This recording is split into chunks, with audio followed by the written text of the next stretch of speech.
მოგესალმებით მეგობრებო. როგორც იქნა გამოვიდა კარგი ამინდი. დღეს არის 24 მარტი. თვად სეზონი არ დაწყებულა, იმიტომ რომ ეხლა ამინდის პროგნოზი რომ ვნახე, კიდევ მომდენო ერთი კვირა ცუდი ამინდებია. და აქედან გამომდინარე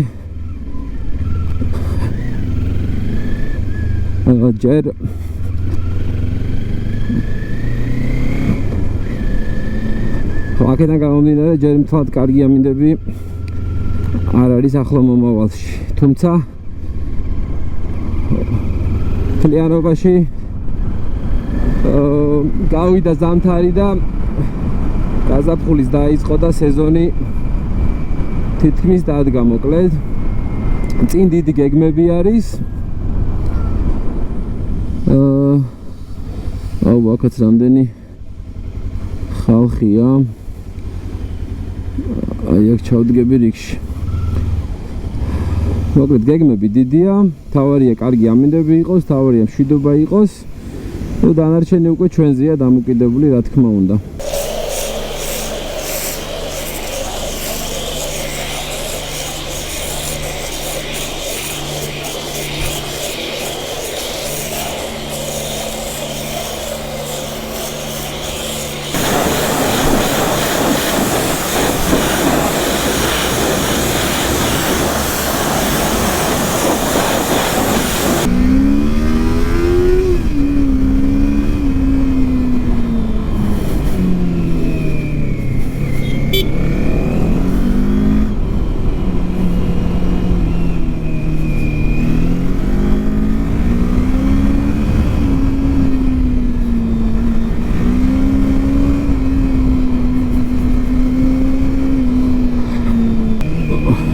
გავრეცხეთ მოტოციკლი. გარაჟში მიყენია, მაგრამ მაინც შედის ქარი და ტვერი და ძალიან ჭუჭყიანი იყო. როგორც მინდოდა ისე ვერ გავრეცხე. საგულდაგულოდ, თუმცა ეს ძირითადი მტვერი მოვაშორე. ხო, ეხლა რა შეეხება დღევანდელი დღის გეგმას.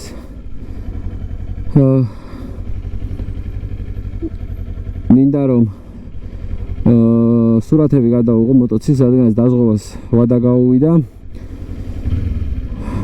და მომთხოვეს რომ კონტრაქტის განახლებისთვის აუცილებელია ახალი სურათების გადმოგზავნა. ნუ დიდად მოკლედ პირდაპირ ვიტყვი რა, ანუ არაფრის რეკლამა არ არის. არანაირი დაზღვევის რეკლამას არ ვაკეთებ. უბრალოდ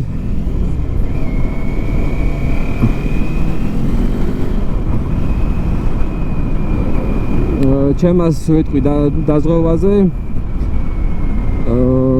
დიდად არ ვარ გაყოფილი არც ერთი დაზღვევის საქართველოში. მოკლედ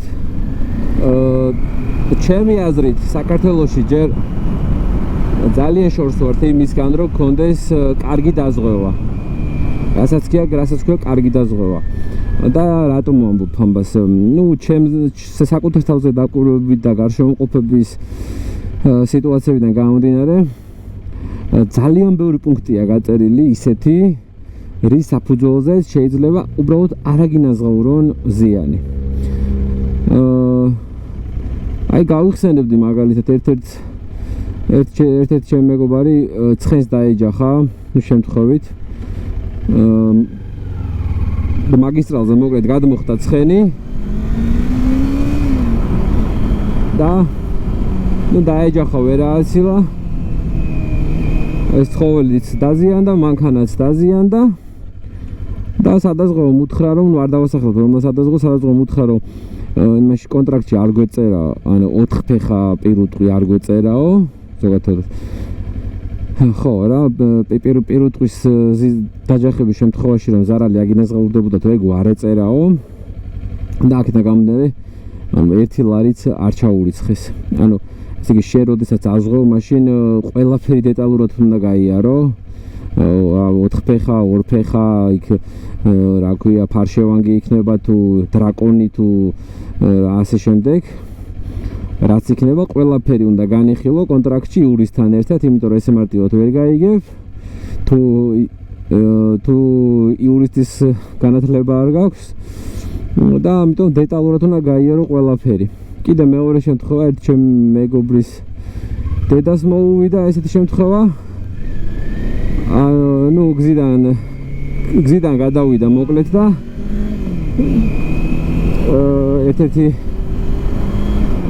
ერთ რაიონში მოხდა და გადავარდა და მოუვიდა ავტოსაგზაო შემთხვევა. მთლიანად დაზიანდა მანქანა, დროლის საკმაოდ დაზიანდა. ხო და მოკლედ არა უნაზღაურეს არც ერთი თეთრი, რადგანაც დაახლოებით 15-20 კილომეტრის უკან, სადაც კამერა ეყენა, იქ დაფიქსირდა, რომ სადღაც 2 თუ 3 კმ/სთ გადააჭარბა სისწრაფეს, ოღონდ 20 კმ-ის უკან. ანუ ესე იგი აქედან გამომდინარე დაზღვევამ ჩათვალა, რომ თუ იქ ესე იგი 2 კმ/სთ გადააცილეო, მაშინო აქ რო ავარია მოგივიდოდაო, ალბათო მანდაც გადაცელილი გექნებოდაო სისწრაფესო და აქედან გამომდინარე არა უნაზღაურეს არც ერთი თეთრი. აი მეორე შემთხვევა გავიხსენე. ხო, კიდე ჩემ შემთხვევას მოგიყვებით. ნუ ჩამოვედი ეზოში, დამხვდა მანქანა გაკაწრული, ორ სხვადასხვა მხარეს. ნუ არ ვიცი, შეიძლება ერთ დღამეს მოხდა ეგ ორივე შემთხვევა და შეიძლება ისე იყო, რომ ერთი ნაკაწრი ქონდა და არ მივაქციე ყურადღება, შეიძლება მე თვითონ და მეორე ნაკაწრი ალბათ შეიძლება, რა ვიცი, ბავშვმა ან ველოსიპედი დაეჯახა, ან რაღაც ჯოხი მოარტყა ვიღაცამ, ან რა ვიცი, რაღაცა ნაკაწრი ქონდა და პატარაზე შეღუნდული. სადაზღვეო მითხრა, ეგ ვიძახი ავტომობილზე რა. სადაზღვეო მითხრა, რომ ვერ აგინაზღაურებთო, ვერც ერთ თეთრსო, რომ გადაუგზავნე რა სურათები ყველაფერი, რადგანაცო ჩვენ ჩავთვალეთ, რომ ეგ ორი ნაკაწრიო არ შეესაბამებაო, ასე ვთქვათ, შენ სიტუაციაშიო მომხდარ იმასო დაზიანებას, ანუ მაგ დგომითო, მანდ მანქანის გაჩერებითო, სადაც პარკინგზე მქონდა მანქანა, ეს ორი დაზიანება უბრალოდ ვერ ექნებოდა, ანუ არავინ არ მიაყენებდაო ესეთ სიტუაციაშიო ზიანსო. ხო და ნუ ვერც ერთ თეთრსო ვერ აგინაზღაურებთო და ნუ შეიძლება გაასაჩირო, რაც კიდე იჩივლო, ასე შემდეგ, ასე გაასაჩირო, შეიძლება იჩივლო, რაც კიდე ქნაო, ანუ ჩვენი კანონი ესეთი არისო, ის გვიწერია, ეს გვიწერიაო თუ რაღაცაო, ან უნდა მოიყვანოთ ექსპერტიზაო და ექსპერტიზამ თუ დაადგინაო, რომ ან კამერები არსებობს, ან რაღაცაო, რომ ღამეს რომ ნამდვილად ეგ ორი დაზიანება ერთ ღამეში მიიღოვო, მაგ შემთხვევაში ვაგინაზღაურებთ. რა თქმა უნდა, ეხა ეგრევე გავაუქმე დაზღვევა. საკმაოდ ვეჩხუბე კიდეც, რომ მეთქი ზოგადად ესეთი რამე არ შეიძლება. რომ ადამიანს რო აქვს სადაზღვევოს იმედი, არ შეიძლება რომ რაღაცა მხოლოდ მიზეზები ეძებო. მხოლოდ მიზეზები, რომ თურმე აქ შეიძლება ეს პრობლემა ყოფილიყო, იქ შეიძლება ის პრობლემა ყოფილიყო და არა უნაზღაურო ადამიანს თანხა. ნუ გავაუქმე ეს დაზღვევა, ის პირგასამტეხლოს გადავიხადე. ფაქტობრივად ჯარიმის გადახდა მომიწია, რომ ეს დაზღვევა გამეუქმებინა.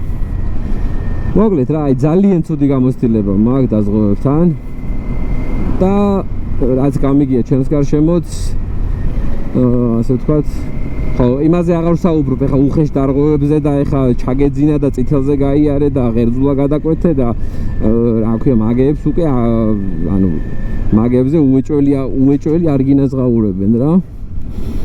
ხო და აი მაშინ კითხვა მაქვს ესეთი მეგობრებო, ანუ თუ მაგალითად ამ სიტუაციებში მე რა ჩამოვთვალე, თუ სადაზღვევამ არ ამინაზღაურო თანხა, მაშინ დაზღვევა რაღაც მინდა საერთოდ, ხო? აუ, საერთოდ რა თქმა უნდა დაზღვევა. ხო, ანუ და მაგიტომ არის მივმართავ სადაზღვევო კომპანიებს. ზუსტად მაგიტო არ ყავთ ამდენი მომხმარებელი, რამდენი მანქანაც არის. თუ სწორად მახსოვს, ნუ თლიანი მანქანების რაოდენობის სადღაც მოკლედ 10%-იც არ არის დაზღვეული მოკლედ თლიანი მოსახლეობის. ეს რას ნიშნავს? ესე იგი, პირობებია შესაძლებელი არის გადასახედი. და რავი, ჩემი აზრით სანამ ის არ გამოსწორდება, ადამიანები არ დააზღვევენ მანქანებს. ხო, ეხლა მე რატო ვაზღვევ ჩემ მოტოციკლს? ვინაიდან და რადგანაც მე არ მაქვს ძალიან დიდი გამოცდილება ბაიკის მართვის, მანქანისგან განსხვავებით, მანქანას დაახლოებით ვმართავ ალბათ სადღაც 12 წელი მაინც არის მინიმუმ, შეიძლება მეტი. 12-13 წელი, ახლა აღარ მახსოვს. ხო, თუმცა მოტოციკლს რამოდენიმე წელია და თან ისე ხშირადაც რა თქმა უნდა იქ ამინდები არ არის, იქ რაღაც ხან მეოცალია, ხან ასე შემდეგ და ხშირად ყოველდღიური ტრანსპორტი შემთთვის არ არის ეს. ამიტომ გამომყავს ხან კვირაში ერთხელ, ხან ორ კვირაში ერთხელ, ხან თვეში ერთხელ და აქედან არ არის საკმარისი ეს იმისთვის რომ მოკლედ მე ძალიან დიდი გამოცდილება მქონდეს. რომც მქონდეს გამოცდილება ალბათ დამეთანხმებით რომ მანქანასთან შედარებით ეს ბევრად უფრო სახიფათო ტრანსპორტია, უფრო ნაკლებ შეცდომებს გპატიობს, უფრო მეტი სიფრთხილეა საჭირო და ასე შემდეგ. აქედან გამომდინარე, რადგანაც წინაზე მომივიდა შემთხვევა, მოკლედ ავარიაში მოვყევი, მაგის გამო დაახლოებით 6 თვე გაჩერებული მყავდა, კი არა დამტრეული იყო სანამ ავაწყე სანამ ის და მაშინ გადავწყვიტე რომ მოკლედ დავაზღვევ. მეუხედავთ იმისა რომ არ ვარ საქართველოში დაზღვევები, მიუხედავად ამისა, მაინც არის რაღაც 50% შანსი რომ მიდიოდე და უბრალოდ გზაზე მოგიცურდეს, მოსახლეობაში და გაცურდე, გადავარდე სადღაც. სადღაც ვეთქვი რომ აი всё, ან არავის ბრალებულობა არ არის, ჩემი ბრალია, მაგრამ კონტრაქტში წერია ეგ რომ მაგ შემთხვევაში ოღონდ სისწრაფეს არ უნდა აჭარბებდე, ხო? ხო, რაღაც რისკების გადაზღვევის მიზნით მაინც მოკლედ დავაზღვიე. სპორტბაიკებს უბრალოდ არ აზღვევენ, თუმცა ეს GPI დამიზღვია. ალბათ უფრო სტრიტში გადის ვიდრე სპორტში, ანუ სპორტული ვიზუალი აქვს, მაგრამ ალბათ უფრო სტრიტში გადის და აქედან გამომდინარე 400-იანია და მოკლედ დამიზღვიეს და ვისაც გაქვთ შესაძლებლობა, განსაკუთრებით ბაიკებზე ვიძახი, თან თუ დამწყებები ხართ და თუ გაძლევს საშუალებას თქვენი მოტოციკლი რომ დააზღვიოთ, გირჩევთ რომ დააზღვიოთ, იმიტომ რომ მე რო დაზღვეული მყოლოდა, ან ჩემი ბრალეულობა საერთოდ არ იყო, გამოვარდა მანქანა, თავარ გზაზე მივდიოდი, დამეჯახა, მე შემდეგ უარი თქვა თანხის ანაზღაურებაზე და მოკლედ რა, ძალიან დიდი დრო და ეს დამჭირდა ნერვები რომ ეს თანხა დამებრუნებინა და მოკლედ რა, დეტალებში აღარ შევალ. მოკლედ სულ ეს არის, ახლა გადავუღებ სურათებს მოტოციკლს და გადაუგზავნის სადაზღვევოს. ხო, სულ ეს არის რაც მინდოდა დაზღვევაზე მეთქვა.